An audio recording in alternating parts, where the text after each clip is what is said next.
Disclaimer. This video is for entertainment purposes only.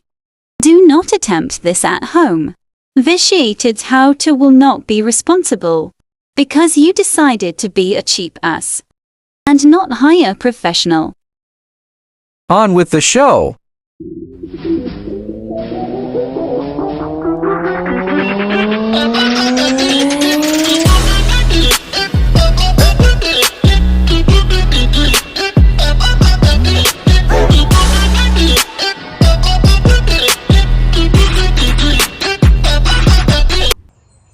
All right, today we're going to do how to fill your bucket for your bucket garden.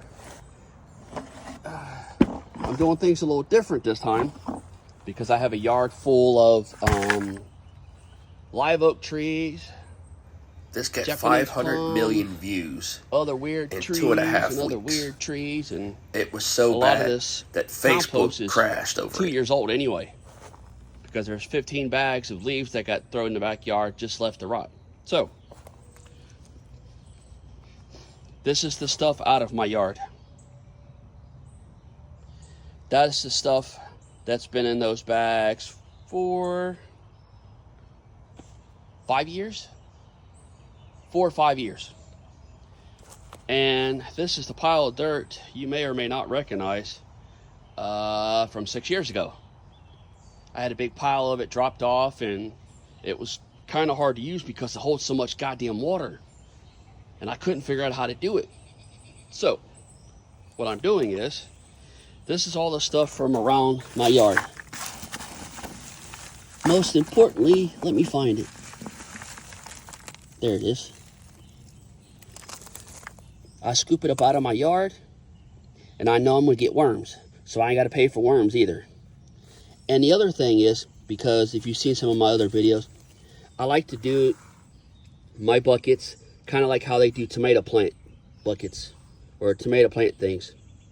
You leave a little reservoir, and I'll drill a hole, an inch hole, 2 inches above the bottom. That way it'll retain water. Well, this here, because of what's in it, there's those plastic bucket things that you stick in the bottom of the bucket, and it gives you a 2-inch lift to where it's nothing but water. So my thing is, why not just put plant food in there and try not to add more plastic than I have to. So there's that. There's about 4 inches of that ballpark. And then I'm gonna add some of that dirt mixed in with some of that. And then I got a couple bags I got 10 bags of soil that's got nutrients in it and everything else that I bought from Slows that I got for a real steal. They're doing $2 bags, so there's that. I mean, it'll more or less retain the water on top is mainly what I want it for. Like I did my pineapples. That's the main thing. But I'll show you when it's done what it looks like, or as I go along too.